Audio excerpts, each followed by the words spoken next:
Hi అండి, welcome to our channel. ఎలా ఉన్నారు అందరూ? మీరంతా బాగుండాలని నేను మనస్ఫూర్తిగా కోరుకుంటానండి.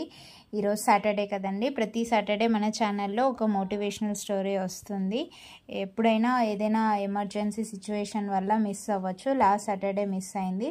బట్ ఈరోజు ఒక మోటివేషనల్ స్టోరీ మీకు చెప్తాను. అదేంటి అంటే లైఫ్లో అందరికీ ఉపయోగపడవచ్చు చాలామందికి.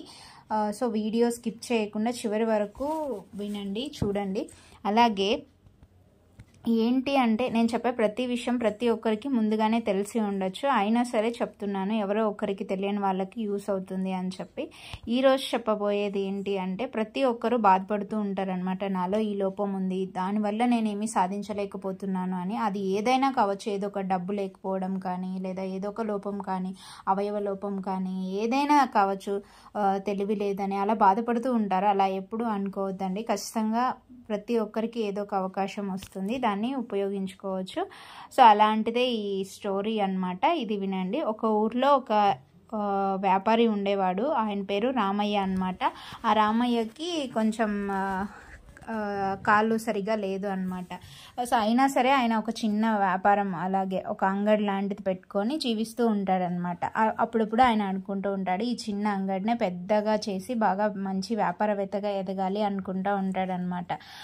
అదే విషయం ఊర్లో ఎప్పుడన్నా ఎవరితో మాట్లాడేటప్పుడు చెప్తా ఉంటాడు. వాళ్ళంతా అన్నీ బాగున్న వాళ్ళే ఏమీ చేయలేకపోతున్నారు, నీకు నువ్వెలా అని చెప్పి అలా చిన్న చూపు చూడడం, అలా హేళనగా మాట్లాడడం అలా చేసేవాళ్ళు. సో అప్పుడు అతను బాధపడేవాడు. అప్పటికి బాధపడినా మళ్ళీ తర్వాత కొన్ని రోజులకు మళ్ళీ ఆలోచించేవాడు, ఎలాగైనా సరే నేను పెద్ద వ్యాపారవేత్త కావాలి అని చెప్పి అలా ట్రై చేసేవాడు. డబ్బులు కావాలి, డబ్బులు లేవు, చాలా కావాలి కదా, వ్యాపారం పెట్టాలంటే పెట్టుబడి ఖచ్చితంగా పెట్టాలి, చాలా డబ్బులు కావాలి. వాళ్ళని వీళ్ళని అడిగి చూస్తారు, ఎవ్వరు కూడా ఇవ్వరనమాట. ఒకవేళ నువ్వు వ్యాపారంలో నష్టపోతే మాకు ఆ డబ్బులు మళ్ళీ ఎట్లా ఇస్తావు అని చెప్పి వడ్డీకి అడిగినా సరే ఎవ్వరు ఇవ్వరు. ఎక్కడైనా సరే బ్యాంకుకి వెళ్ళి చూసినా సరే ఏదో ఒకటి చూపించమంటాడు. అతనికి ఏం ఆస్తిపాస్తులు లేవు కాబట్టి ఎవరు కూడా డబ్బు ఇవ్వడానికి ముందుకు రారనమాట. సో ఇలా అని చెప్పి ఆయన కలగానే మిగిలిపోతుందేమో అనుకునేవాడు అనమాట.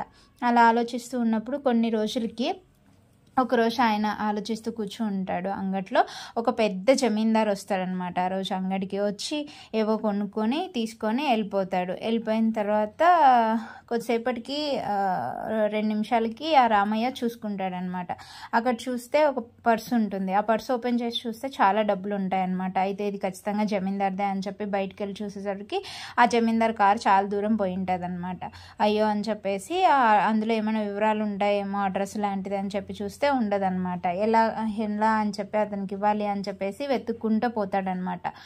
వెతుక్కుంటూ వెళ్ళేసరికి 2 రోజులు అవుతుంది అనమాట. వెళ్ళి ఆ అడ్రస్ కనుక్కొని ఆ జమీందార్ ఇంటికి పోయి, అయ్యా మీరు మొన్న వచ్చినప్పుడు మా అంగడికి వచ్చినప్పుడు ఈ పర్స్ అక్కడ మర్చిపోయినారు అని చెప్పి అని ఇచ్చేస్తారనమాట. ఇచ్చేస్తే అప్పుడు అతను నవ్వుతాడనమాట ఆ జమీందారు. అయ్యో నేను నీకోసమే అది అక్కడ పెట్టాను, నువ్వు నీ గురించి విన్నాను, నువ్వు వ్యాపారం చేయాలి అని అనుకుంటున్నావు అంట కదా, అందుకని చెప్పి ఈ డబ్బులు నీకు ఉపయోగపడుతుందని అక్కడ పెట్టాను. నీకు నేరుగా కూడా నేను ఇవ్వచ్చు డబ్బులు డైరెక్ట్గా, కానీ నువ్వు ఎవరు ఏది ఊరికే ఇస్తే తీసుకోవంట, కష్టపడిన డబ్బులు మాత్రమే తీసుకుంటావు అని తెలిసింది, అని నీకు ఉపయోగపడుతుందని అక్కడ పెట్టాను అని చెప్తే, లేదు నాకు వద్దు అని చెప్పి వెనక్కి ఇచ్చేస్తాను. ఉంటే అప్పుడు చెప్తాడనమాట, నువ్వేం ఊరికే తీసుకోవద్దులే, ఈ డబ్బులు యూజ్ చేసుకొని మళ్ళీ నాకు నువ్వు బాగా స్థిరపడిన తర్వాత, బాగా అభివృద్ధిలోకి వచ్చిన తర్వాత నా డబ్బులు నాకు వడ్డీతో సహా తిరిగి ఇచ్చేయి అని చెప్పి చెప్తాడనమాట. అప్పుడు రామయ్య తీసుకొని వెళ్ళిపోతాడనమాట. బాగా వ్యాపారం మొదలు పెడతాడు. కొన్ని రోజులకే, ఒక సంవత్సరం అయ్యేసరికల్లా బాగా పెద్దగా డెవలప్ అయిపోతాడనమాట, మంచి లాభాలతో.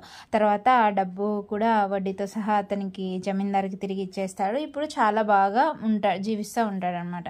సో ఇది ఈ వీడియో నుంచి మీకు ఏం అర్థమైంది ఈ స్టోరీ నుంచి అంటే, మనకి లేని దాని గురించి బాధపడుతూ కూర్చోవడం కంటే ఎలా అని ఆలోచిస్తూ కూర్చుంటే అదృష్టం ఏదో ఒక రోజు తలుపు తడుతుందనమాట. ఇదండి, ఎప్పుడు అయినా సరే టైం వేస్ట్ చేయకండి. అలాగే అవకాశం కోసం ఎదురు చూడకండి, ట్రై చేయండి, ఖచ్చితంగా అవకాశం మిమ్మల్ని వెతుక్కుంటూ వస్తుందన్నమాట. ఇదండి, ఈ వీడియో మీకు నచ్చినట్లయితే లైక్ చేయండి, షేర్ చేయండి. మన ఛానల్ని ఫస్ట్ టైం చూస్తుంటే సబ్స్క్రైబ్ చేసుకోండి. Thanks for watching. Bye bye.